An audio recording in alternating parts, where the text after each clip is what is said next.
Welcome to a new Judgement reveal. Today we've got a special show. We've got 3 reveals of 3 heroes. 2 of them are avatars and one of them's not. It's going to be an amazing show. I hope you enjoy it. These ones have been coming for a while. We've been working on some of them for well over a year, Zendala in particular, so pretty keen to get them out.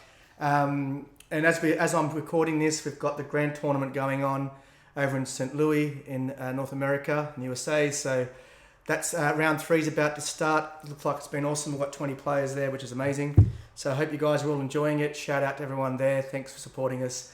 And I hope this video gives you a little bit of, a bit of a boost through the weekend. And looking forward to you getting back and trying some of these heroes. These 3 heroes will be released within the next couple of weeks on the web stores. They're all in transit to the various areas. So I'll have some in Australia hopefully this week coming, and then they'll be in North America at a similar time. So can't wait to get them out. This is the first time we've done 3 heroes at the same time. These are also the first 3 heroes that are going to be released in the test realm. They'll only be there quite briefly. We're looking at dropping the 2.6 patch in early December, so probably about 3 weeks time. So there'll be a very short test realm for these 3, but they've been tested a lot. They're in great shape, but we're very keen to hear your thoughts as well as they land. But as I said earlier, they're 99% done. There will be, if any tweaks, they'll be very small between now and dropping. So they'll drop in the patch. They'll be official 2.6. Also, a whole bunch of other changes we're making in 2.6. It's a pretty exciting patch. We like to put a lot into the end of year patch, so we can start a new year and get them out well in time before Adepticon, which is the next grand tournament. I think that's all for the latest news at the moment. These will be available on Howick as soon as the video is available. There'll be a whole bunch of test realm functionality on halloveternalchampions.com as well. So if you go there, you will see that you can add test realm heroes to your warbands and use them in the in-game tracker. They'll be marked as test realm, the 3 heroes that come out today. So all their rules and everything will be there. There'll also be a feedback form for test realm on there as well. Bit of excitement news. We've released our first really big lore article from the Necropolis setting, which is the new terrain setting for this year. Our plan has always been to do like a terrain set, that kind of like a lore setting, have some matching terrain. The Nevermarsh terrain came out last year, the mushroom terrain that we didn't get the lore out for, but this year we've got the Necropolis terrain out, lore out, and there'll be a whole bunch of lore coming out on halloveternalchampions.com as well. So look out for that. So we're really starting to ramp up, getting all the support structures in place for the game to help players enjoy it. All right, let's get through to the 3 heroes. Before I kick off, I'm just going to have a quick drink. Okay, here we go. The first hero is going to be the Monkey King. Gonsoku is the first hero. There he is. So he is a Chimera, the 3rd Chimera in the game, along with Avexis and Carver. So the other 2. So now we've got 3 Chimera. There will be a 4th coming out in the first half of next year as well.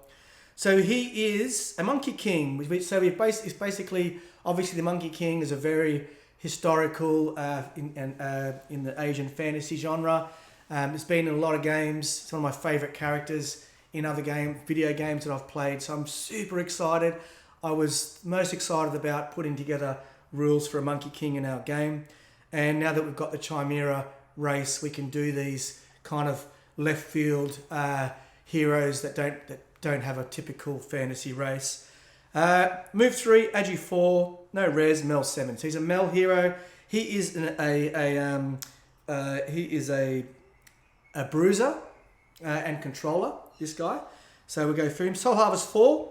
So it's pretty good, pretty decent. And 15, 16, 17 health. Pretty standard. He has got a 2-3-5 crit on his 2 reach Nirvana staff. So he's reach 2, move 3, 2-3-5. It's 1 AP staff. Now, common innate abilities. He's got dash and nimble. So this guy can get where he needs to get. He can charge 6. He's got reach 2, so he's got 8 hex reach, which is amazing. And you can couple that with boots and go 9. He's got nimble, so he ignores parting blows. So he's a really nimble kind of character. We've truly gone for the kind of quick thinking, quick, nimble, tricksy kind of hero, which to stay in theme with the Monkey King. So Halo Strike is his signature ability. It's innate. So critical blows by Nirvana Staff attack during Gonsoku's activation execute one of the following. All expire at the end of the recipient model's next activation. He can apply Sunder Armor. So if he gets a crit, automatically put Sunder Armor on. Or he can gain a Res, a Soul Harvest, or an Agi. He can put Duplicate Self on himself, or he can gain Stealth. Gonsoku cannot execute combat maneuvers when he uses Halo Strike, and he can choose each effect only once per activation. So it's pretty cool, right? So he basically, if he crits, he can put an effect in play. But the limit is he can't do other combat maneuvers. He can't push things. He can't do anything else that he's got. So all he can do when he does Halo Strike is apply them. He can only apply one type per activation, but he can do it multiple times if he gets multiple crits. So this is a really good, he can have super defensive, go stealth against shooting. He can get Duplicate Self, which is really good defensive. Or he can give himself a Res or a Soul Harvest or an Agi. He can give him 2 of those if he does 2 crits. Or he can Sunder Armor an opponent. It's a really cool ability. It's his signature ability. Now, Ensnare is a combat maneuver that is unique. We're pretty excited about this. So it can only be executed during a parting blow. So it's the first time you can do a combat maneuver and a parting blow besides Triple J. Enemy model damaged by Nirvana Staff attack remains in the hex where the parting blow is triggered and the current activation ends. This is big risk and reward, right? So if you want to give him a parting blow, if he does a 2S, your activation, your action ends and you are stuck there. So it's quite amazing, pretty cool ability, Ensnare. He's also got Steal Magic. So remove marker or counter from model damaged by Nirvana Staff attack. Apply that marker or counter to a target friendly hero within 3 of Gonsoku. Any instances of a hero name, the token description or place. So this is Steal Magic that Abathus has got today, except it's on his weapon. Now note, if he does Halo Strike, he can't do Steal Magic. If he does Steal Magic, he can't do Halo Strike. So you've got a bit of a choice there. But this is, like I said, it's a really versatile, tricksy kind of hero. He has got damage limitation. He's not meant to be a big damage output person, even though he has crit 5, but he's not an assassin. He's got no burst, but it's quite cool that he can do all these tricks in the game. Did I mention his gods? I didn't mention his gods. So we'll go to that now when we go to the page 2. So he is Bruelin and Ista. So when you consider his mobility, his reach 2, nimble, and you put that with the Bruelin effigy power, it's quite strong. He's amazing, really good in Bruelin. Another great melee hero in that, but he also provides a lot of utility as well. Now on Ista, he's already got nimble, so he can gain fly on the EP turn.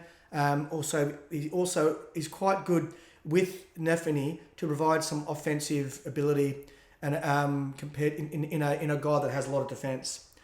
Now this is his fate ability at level 1. Now it's 3 action points and a fate for clone. Gonsoku can declare a charge against 2 target enemy non-effigy models within 2 hexes of each other. Gonsoku's model charges one of the enemies and his clone charges the other. Attack dice pools are determined separately for both, and both charges are executed as per the normal rules. Gonsoku and his clone can execute any combat maneuvers available to him. However, the clone does not benefit from Halo Strike. Clone expires at the end of the current attack action. So essentially, it's all your actions and a fate. You can declare 2 charges against 2 separate models that aren't effigies. You can charge in, you can do the full things, combat maneuvers. You can't do Halo Strike on the clone. You can do Halo Strike on Gonsoku's main. So it's once again, it's a pretty versatile. If you combine this with someone like Potion Master from Grail, you can have him actually charge. Both can get the combat maneuver that Grail gives them. Could put 2 fires, 2 poisons, whatever it is. It's quite cool. Very, very thematic ability in him. It's been a lot of fun to play, and yeah. So that's it. So that's his level 1 abilities. So I want to go back for a second, because on this one, I'll make sure everyone knows that Halo Strike can only happen during his activation, right? So it says that during his own activation, just in case you're wondering. Okay, cool. All right, now at level 2, Enhanced Halo. So the Halo Strike Sunder Armor result can be applied to target enemy model within 2 hexes of Gonsoku. So not just the model that he's damaged. And then the other 3 results can be applied to a target friendly hero model within 3 hexes of Gonsoku. So in the normal level 1 Halo Strike, it's only the people he's charging he can put Sunder Armor on, and it's only himself he can buff. But at level 2, he can actually put Sunder Armor on someone else, and he can buff an ally who's within 3.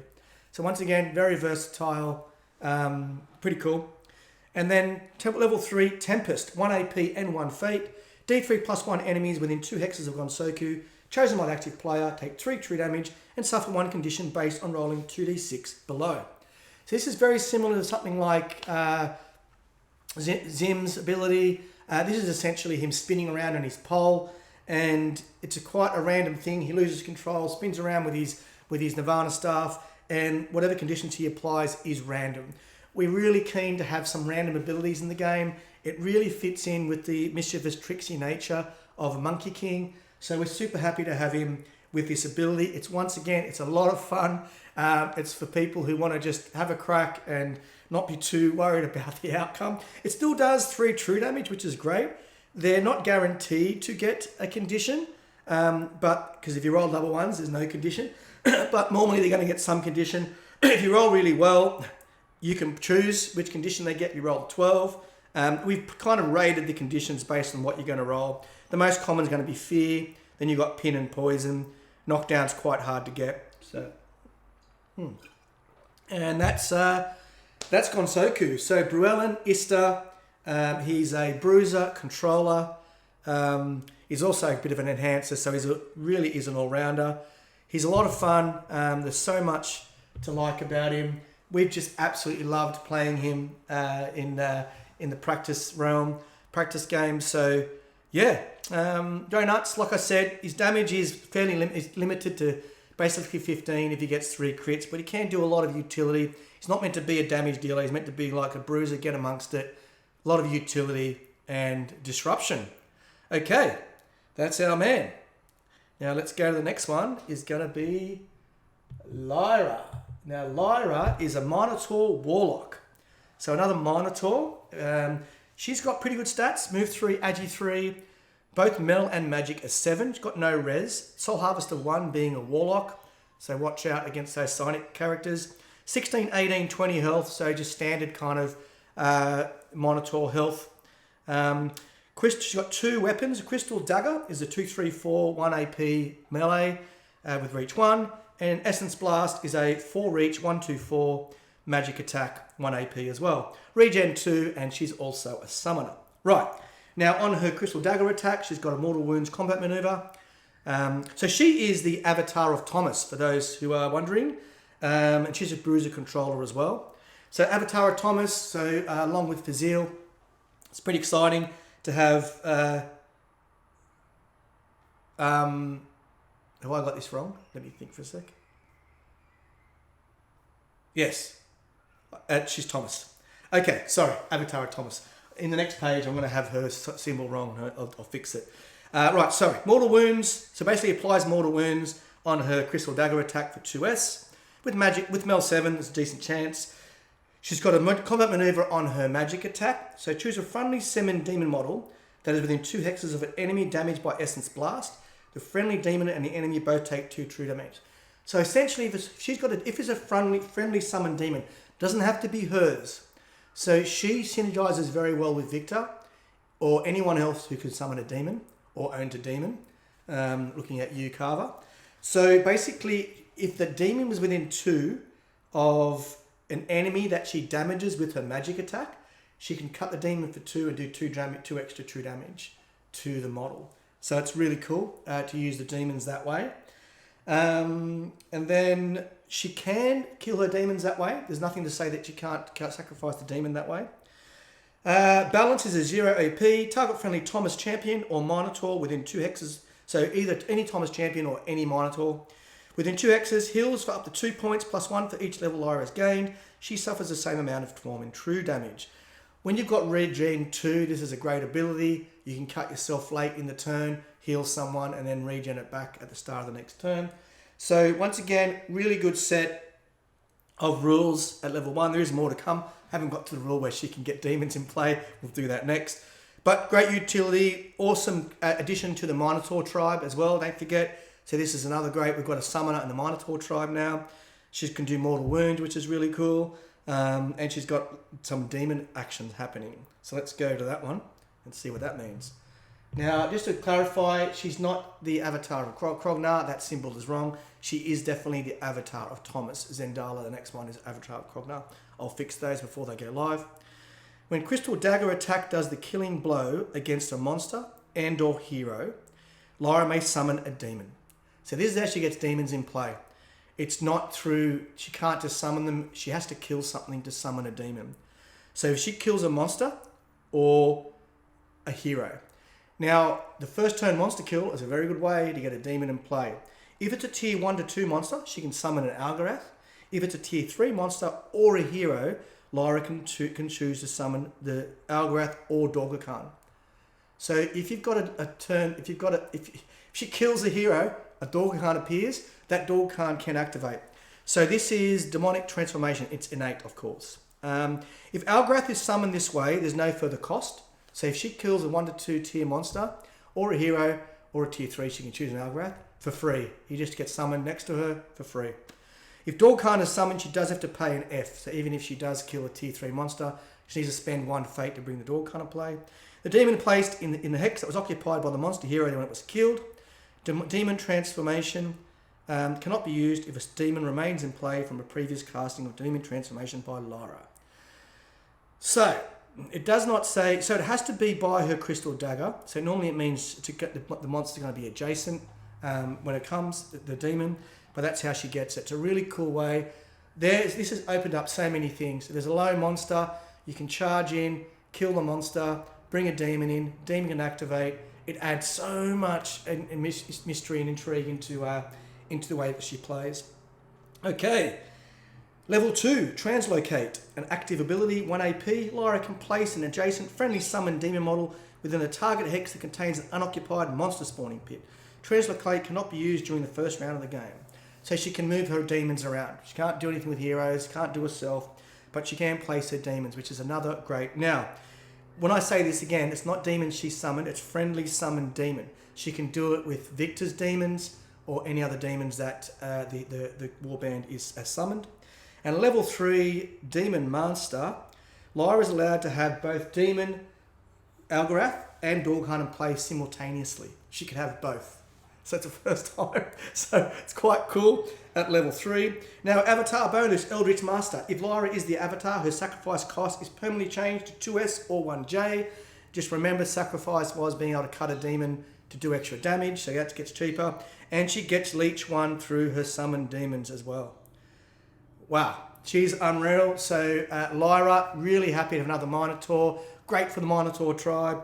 She's also the Tomas avatar, so she's great in Tomas. Don't forget in Tomas, all her 2 combat maneuvers become 1S on the EP turn, so mortal wounds in 1S. She can sacrifice in 1S.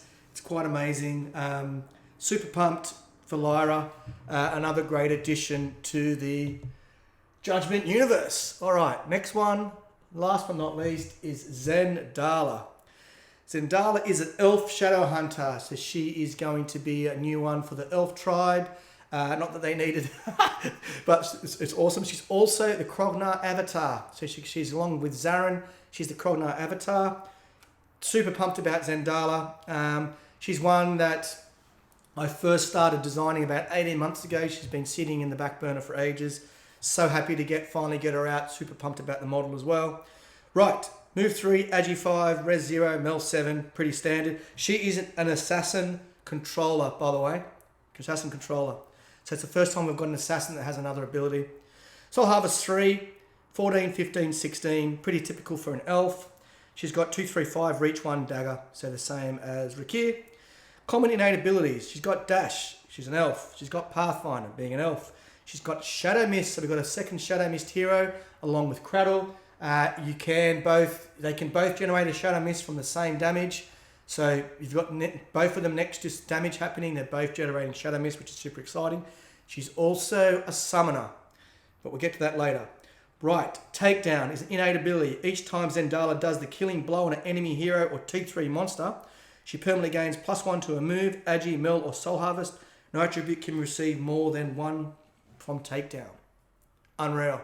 As soon as she kills someone, she can get +1 mil, or +1 agi, or +1 move, which is super exciting. Shadow tier, same ability that we've got on your Goth. She can place a Shadow Orb in an unoccupied adjacent hex. It's relevant later. She can't do the Shadow porting, but I'll get Shadow Orb stuff, but I'll get to that later. Predator is a 1 AP active ability now. While Zendala has stealth, she can be placed within her current move.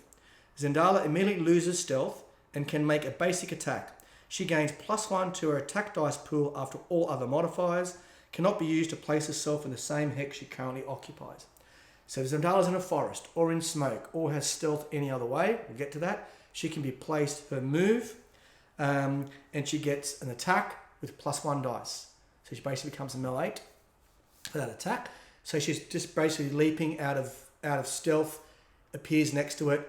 She doesn't get the +2 like a charge bonus, she only gets +1. She's not technically charging, so it's not a charge. And she can only go her move. She doesn't get any extra move out of it. But of course, if she's taking things down, she can get quite high. She's got quite a high ceiling. Right, so that's Zendala's face card. And then her second one is Shadow Stealth. Remove 2 Shadow Mist counters from Zendala. Zendala gains Stealth. Expires at the start of Zendala's next activation. So she can remove 2 Mist, gain Stealth, and then she can go back and use Predator because she's got Stealth and she comes out.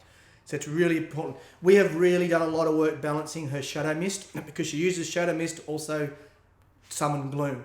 So that's another different way to summon. We've really done a lot of work trying to balance her Shadow Mist so you have a lot of choices. We think we've done a great job. For 1 AP and 3 Shadow Mist counters, she can summon a Shadow Hound. She basically shadows a Gloom in an adjacent hex without paying the summoning cost. Well, it costs 1 AP and 3 Shadow Mist counters, but she gets a Gloom. She can do this at level 1. So she is another summoner, and she can summon her Gloom. So I did say she's an assassin. It's not in the same mold of a Zonya or a Requia where she has massive burst damage, but she can rack up pretty good damage with things like Predator when she's taking things down, and she's got her Gloom as well. So don't freak out. She's not a massive burst damage, but she is. We still put her into the assassin class because basically that's her theme and it's the way that she plays. She is the Krognar avatar. Ignore that Tomas symbol down the bottom. I'll fix that. Level 2, Shadow Link. Remove 2 Shadow Mist counters from Zendala. Place Zendala adjacent to a friendly Shadow Hound within 4 hexes, or place a friendly Shadow Hound within 4 hexes adjacent to Zendala. Now, doesn't have to be her Shadow Hound. Any hero in the warband that's a friend that has summoned a Shadow Hound can interact with Zendala. So this is 2 Shadow Mist and she can move herself around or move the Shadow Hound around. At level 3, the Hunt. This is 1F or 3 Shadow Mist. Shadow Hound summoned by Zendala. This one has to be summoned by her. Gains +1 mil and +1 damage to basic attacks. Now, there is a thing. The Shadow Hound Gloom is currently mil 8. It's going to be mil 7, right? So we're going to take a Melifit in the patch. That affects also Svetlana, who can summon Shadow Hounds. They're going to be mil 7, not mil 8, just so you know. But she can make hers mil 8 and +1 damage. So when you've got the Hunt on, you've got a Shadow Hound in play, you've got Zendala going crazy, she can get to near assassin type levels, damage, which is quite cool. She doesn't have the escapes of a Rakir. She can escape to a Shadow Hound. She can do a couple of tricks where she, moves the Shadow Hound to a, she can move Shadow Hound to her or move to a Shadow Hound. There's all these different things she can do. But, yeah, she's fairly complicated hero. We've put her in the hard category. We've put Lyra in the medium category. And we've put Gonsoku in the hard as well. But he could be medium as well. Avatar bonus, Shadow Master. Zendala's Shadow Mist counter maximum is increased by 1. So if she's level 3, she can get, 4, 5, 6, I think it is. And she automatically gains Shadow Mist counter at the start of activation for the rest of the game. So she automatically generates 1 and she can get +1. That is Zendala. So another great hero. We've got these 3 are going to really shake up the meta. They bring so much utility. It's going to take months, we think, for people to work out all the combinations with them. As I said, 2 of them are avatars, so Zendala being the avatar of Krognar and Lyra's the avatar of Tomas.